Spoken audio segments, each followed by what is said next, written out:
I'm Larry Menti. Welcome to Jersey Matters. We are very proud to be joined by Senator Tom Kean, Jr. 21st District, where is that? Who's in that? It's Union County, Somerset County, Morris County.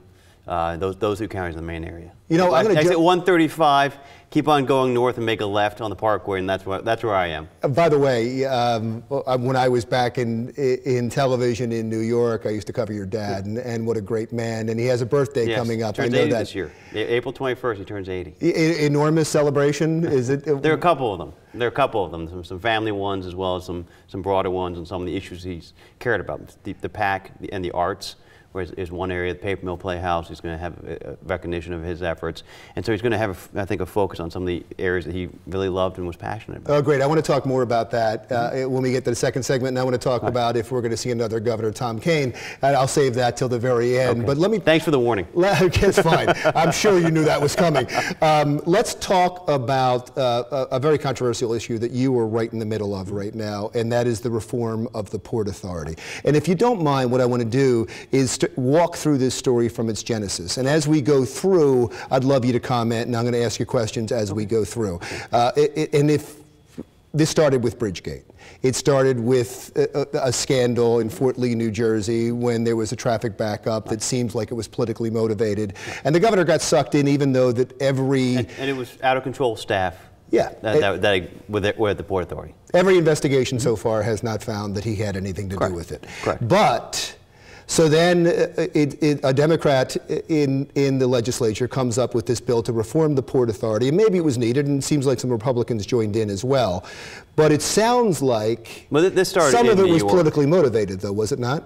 In terms of the oversight? In trying to keep the story going, the Bridgegate story. Well, the committee was the political story, to try to keep the story going. The Wisniewski committee that was completely partisan its inception and throughout.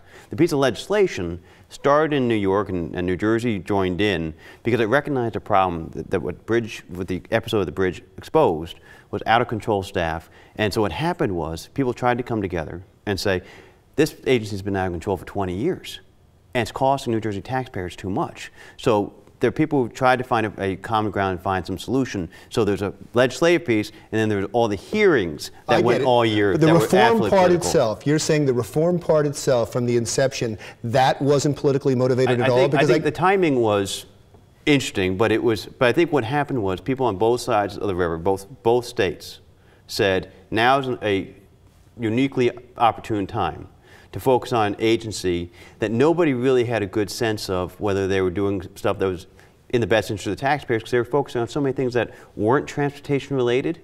So I think that a portion of it was substantive, timing and aspects may be political, and the most recent iteration and actions are entirely political within the context of the majority party. Oh, you're jumping ahead. Let me get to the point where it gets passed, and it gets passed with some Republican votes. Yes. Yeah, it was a nonpartisan bill for a while because bipartisan, or nonpartisan or bipartisan, but it seemed like even though it might have been political in its inception or partly political in the timing, that it wasn't by the time it got to the governor's desk, and he vetoed it. Was he right in vetoing it? Yes. He was? Yes. He and Cuomo together both said this is simply unworkable. What happened was, usually, is you find not everything that passes the legislature is perfect in every form. It may surprise you to hear that. Usually, you have another party involved, the executive branch. And what happened, what Governor Cuomo and Governor Christie realized, is that while 80% of the piece of legislation that passed, it was workable and was good stuff, there's 20% that simply wasn't. For example, the bill has these executive director and deputy executive director positions, imbues all this responsibility into those two positions. Well, as of next month, those two positions no longer exist at the Port Authority. Functionally, they've been phased out for a different streamlined management operation efficiency. So number one, you put all this power and responsibility into positions that no longer exist in practice. So that's one problem. Second problem is you would never actually be allowed to transfer the authorities of the non-transportation things that we all want to sell under the way the bill was originally drafted. And yet Republicans voted for this. And yet Republicans did vote for this. Because, again, 85% of this, the bill's going in the right direction. And what we did is said, Now that the governor identified some of these problems, Governors Cuomo and Christie both identified these problems. And the third issue was, if you're looking at, we all file financial disclosure forms in the legislature, and people in positions in public trust that have decision-making power should. But the way the bill was structured is everybody at the Port Authority who made $64,000 or more would have to file a financial disclosure form. Well, there are many, many police officers that fit that standard, especially with overtime pay. So functionally, from the efficiency management structure, from the how you sell these assets, and then finally the 20% or 15% you need to fix, it was a non-functional bill. So what I said Before we get to your reform, before we get to that, and okay. I'll get to that, I promise you, I'll get to that in a minute, because I know it's right around the next bend. Yeah. However, Republicans voted for this bill. It was vetoed, and then when they tried to override the veto, they didn't get one Republican vote. They got one. Oh, they got one Republican vote. Michael Okay. Doherty. Okay, but they couldn't get enough Republican votes to override. And Michael Doherty supports my reform. Okay, but Michael Doherty, anything that will reform the Port Authority, he will vote for. What does it tell us? Did all those Republicans just change their mind? No, not at all. Because what we've said from the inception, as I tried to talk about this earlier, is that 85% of the bill started going in the right direction. And they voted for it. But in December, what happened was there was an executive branch approach that was put out by both Cuomo and Christie, and the legislative branch passed it in December, and they were going in different paths. So what I said all the way back in December, and I said this in every press statement, is there's got to be a better way. There's an impasse right now. So let's find the best of the common ground. Let's find the 80% of the workable solutions. Can you get it passed through both and signed? It's going to happen? I'm very optimistic that this is the common ground approach that we can actually get accomplished. And what we can do is, the opponents are saying, you have to restart. That's not true.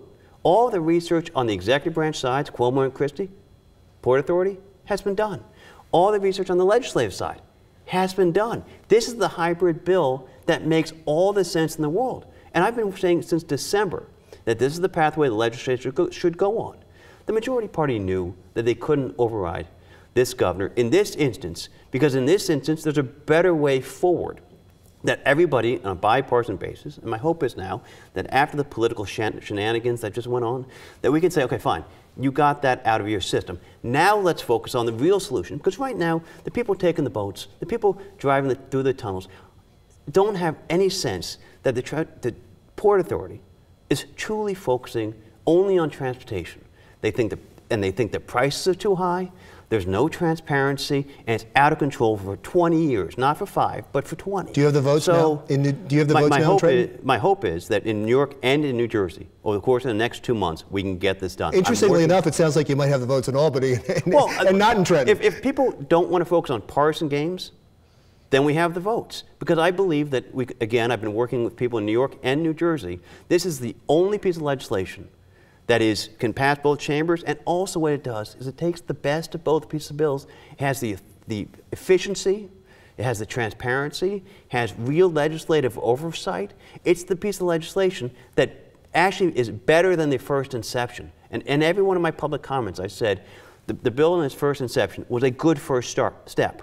But now people identify things that need to move. And as I've said before, it wasn't moving in the Assembly in New York. And we spent the entire first segment talking about one topic, and we have many other topics to deal with. When we come back, we're going to talk about Park, we're going to talk about your dad, and we're going to talk about your political ambitions, if you have any. Okay, thank you. When Jersey Matters continues.